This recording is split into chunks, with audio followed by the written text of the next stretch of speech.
Assalamualaikum warahmatullahi wabarakatuh.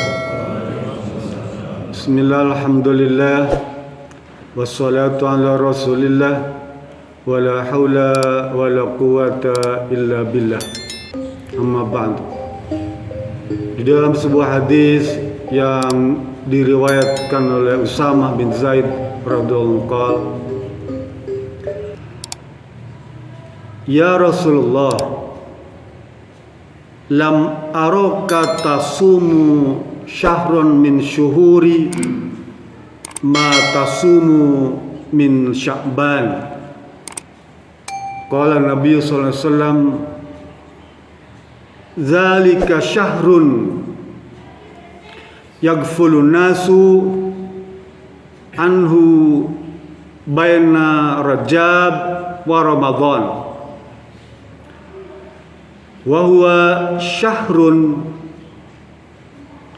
yarfa'u fihi al-a'malu ila rabbil alamin, fahibbu ayyurfa'a amali wa ana sha'im, atau kama qala hadis sahih riwayat Imam An-Nasai dan Imam Abu Dawud. Kata Usamah bin Zaid, suatu kali dia berjumpa dengan Rasulullah SAW.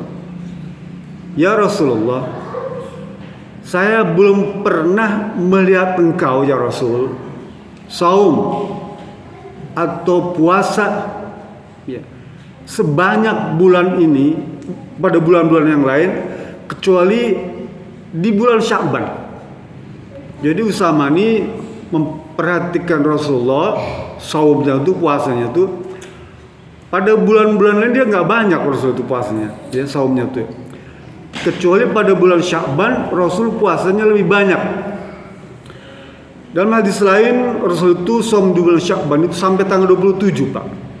Di tanggal 1 sampai tanggal 27 atau 28. Hanya menyisakan 2 hari ya sebelum Ramadan. Ya. Jadi itu menjadi perhatian para sahabat. Ya Rasulullah, kenapa kok bisa begitu? Ya.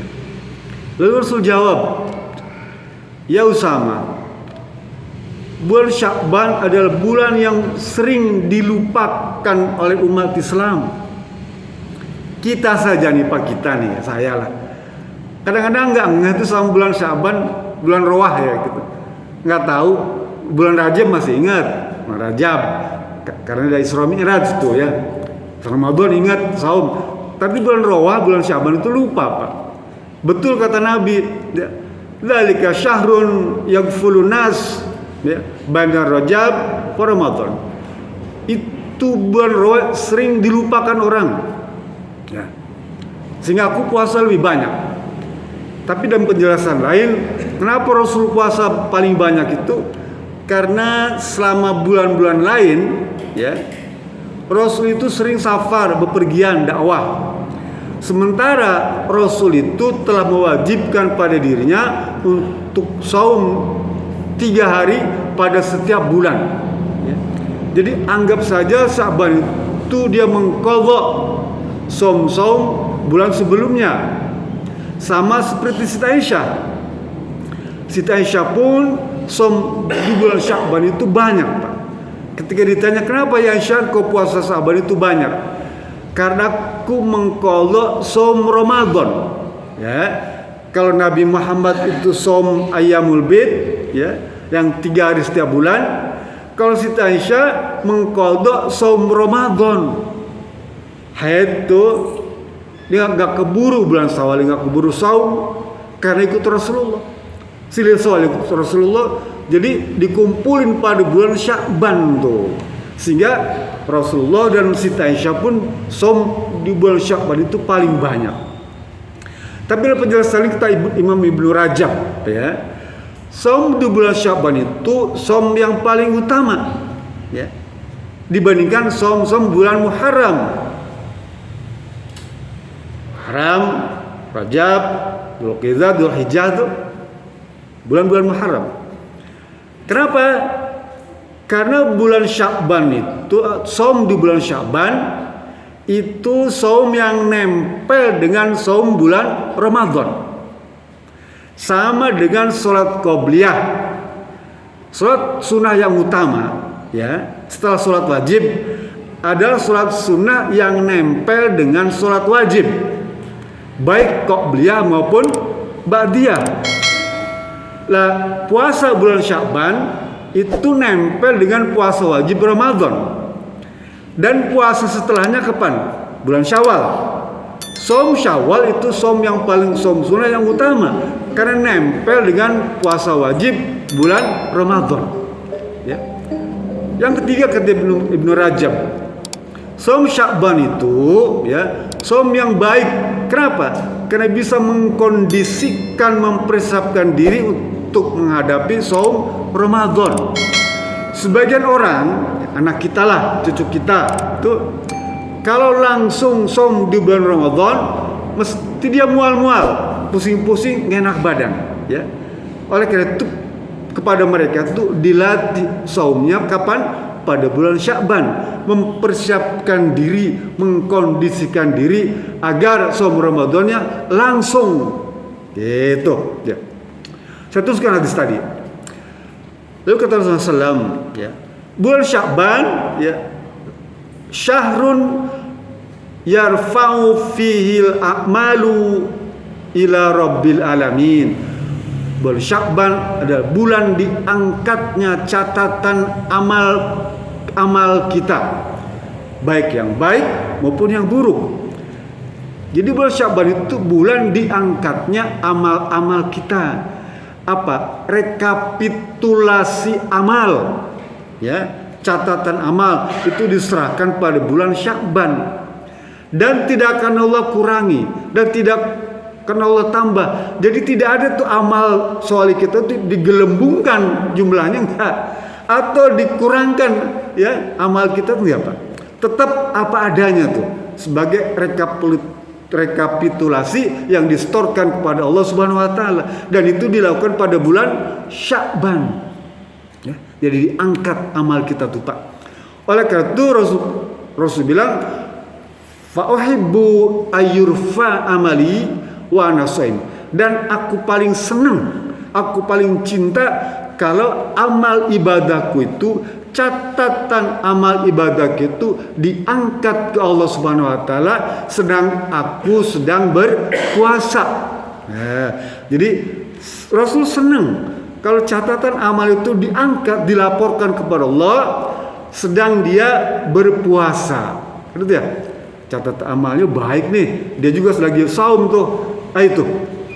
Jadi begitulah apa kisah Sya'ban itu.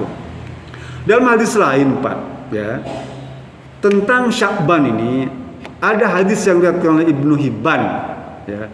Kata Ibnu Hibban, ya, kata beliau apa tuh? Yaqla'ullahu li khalqihi fi lailatin nisfi min Sya'ban fayaghfiru li jamil khalqi illa li musyrikin au musyafihin. Hadis riwayat Ibnu Hibban. Kata beliau, ya, Rasul pernah berkata, Allah Subhanahu wa taala itu mencari apa? Mencari orang pada malam pertengahan bulan Sya'ban, ya. Apa yang disebut sebagai nisfu Sya'ban. Pertengahan itu setengah itu anisfu. Jadi Allah Subhanahu wa taala pada malam nisfu Sya'ban itu, pada malam tanggal 15 itu mencari hambanya, ya, ciptaannya, makhluknya tuh. Untuk apa? Kata Rasulullah, fayaghfiru li jami'il khalqi. Allah akan mengampuni semua hambanya, ya, hambanya pada malam itu, sebanyak dosa-dosa yang ada pada hewan domba itu, ya. Hadis ini, Pak, menjadi masalah karena menjadi perdebatan di kalangan para ulama. Ada yang menyatakan bahwa Ibnu Hibban itu tidak ada catatan kitab-kitab hadis besar sehingga dikategorikan dhaif, ya. Tapi hadis ini tidak bertentangan dengan hadis-hadis yang lain. Apa contohnya? Hadis yang lain, Rasul berkata, yanzilu rabbuna tabarak wa ta'ala fi sama'id dunya, ya. Kulla yaumin, kulla lailatin. Allah Subhanahu wa taala setiap malam turun ke langit dunia yang terendah itu dan mencari siapa hambanya yang pada malam itu beribadah. Paham ya? Kalau hadis tadi memfokuskan pada malam nisfu Sya'ban, hadis ini sifatnya umum. Allah Subhanahu wa taala setiap malam turun ke langit dunia yang paling rendah. Kalau begitu Allah itu turun tidak tergantung pada malam nisfu Sya'ban. Karena setiap malam harus turun. Paham ya?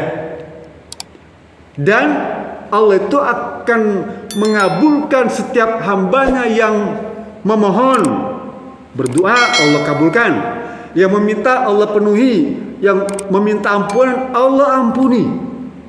Ya. Jadi tidak berfokus pada malam nisfu Sya'ban saja, tapi pada malam-malam lain pun Allah melakukan praktek yang sama. Tetapi karena hadis ini tidak bertentangan sejalan dengan hadis-hadis lain, boleh digunakan sebagai fadhailul a'mal.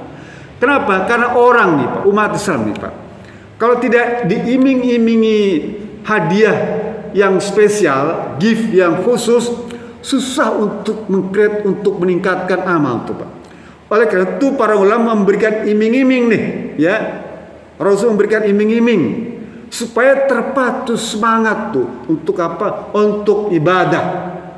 Kata Siti Aisyah, "Idza kanatil lailatu nisfi min Sya'ban, ya, faqumu lailaha wasumu naharaha." Ya, kata Siti Aisyah, Rasulullah SAW sesungguhnya setiap kali pertengahan bulan Sya'ban dia melaksanakan sholat malam pada malam harinya tuh, dan berpuasa pada siang harinya. Lah, berpuasa pada siang harinya ini pada tanggal 15 tuh di Sya'ban itu, bukankah ada ayyamul bid? Kapan? Hari pertengahan itu tanggal 13, 14, 15. Artinya apa? Kita disunahkan untuk berpuasa pada setiap tanggal 13, 14, 15. Kalau begitu sejalan dengan hadis tadi, Rasul berpuasa pada tanggal 15. Sedangkan hadis tadi Rasul terbiasa dan dianjurkan kepada kita untuk berpuasa setiap tanggal 13, 14, 15. Jadi beriringan Pak, ya. Beriringan antara nisfu Sya'ban dan hadis-hadis yang umum dan amalan-amalan yang sudah rutin dikerjakan. Kalau begitu kedudukan hadis tadi untuk mendorong umat Islam agar senantiasa semangat untuk mempraktikkan apa? Sholat malam tuh, ya, sholat malam tuh, dan saum sunnah. Ya. Ini bulan Sya'ban sebentar lagi habis. Nanti besok tanggal 13, 14, 15 nih, besok 13. Kalau ada waktu, ya, ada waktu nih, ada kelonggaran, ya. Dan coba belajar mengisi Sya'ban dengan 3 hari nih, 13, 14, 15, 3 hari. Malamnya Bapak boleh sholat malam. Ya. Artinya apa? Ada hadis yang mendukung banyak pada malam Sya'ban untuk mempraktikkan ibadah tuh. Minta pada Allah Subhanahu wa taala. Bahkan banyak ayat-ayat suci Al-Quran dan hadis yang turun pada pertengahan Sya'ban. Apa misalnya? Surat Al-Ahzab ayat 56 tuh tentang sholawat, ya. Sholawat pada Nabi itu perintahnya turun pada pertengahan Sya'ban. Perpindahan kiblat dari Masjidil Aqsa ke Masjidil Haram itu terjadi pada malam nisfu Sya'ban, ya, asar, waktu asar itu. Kemudian lagi peristiwa tentang Siti Aisyah ketika Rasulullah SAW berangkat ke kuburan, Nabi Siti Aisyah ikut juga tuh ke makam tuh, ya. Sehingga menjadi dasar hukum perempuan boleh ke makam tuh. Coba. Itu hadis, Pak. Dan itu terjadi pada malam nisfu Sya'ban. Jadi banyak, Pak. Lah kalau kita misalnya ingin memperbanyak amalan, ya, di bulan Sya'ban ini banyak, Pak, ya. Apalagi Rasul cerita bulan Sya'ban ini diangkat amal baik kita, Pak. Allah angkat. Lah kalau kita catatan amal kita diangkat oleh Allah, kita sedang sholat, kita sedang som, kita sedang sedekah, kita sedang mengaji, kita sedang baca Quran, kita sedang silaturahmi, kita sedang berbakti kepada orang tua. Allahu Akbar. Berapa banyak kebaikan yang Allah akan berikan kepada kita semua di bulan-bulan Sya'ban, di akhir bulan Sya'ban ini. Ya, oleh karena itu manfaatkan, gunakan sebaik-baiknya sisa waktu 2 minggu akhir ini untuk mengisinya dengan amal soleh. Itu saja. Bila bisa belilah. Assalamualaikum warahmatullahi wabarakatuh.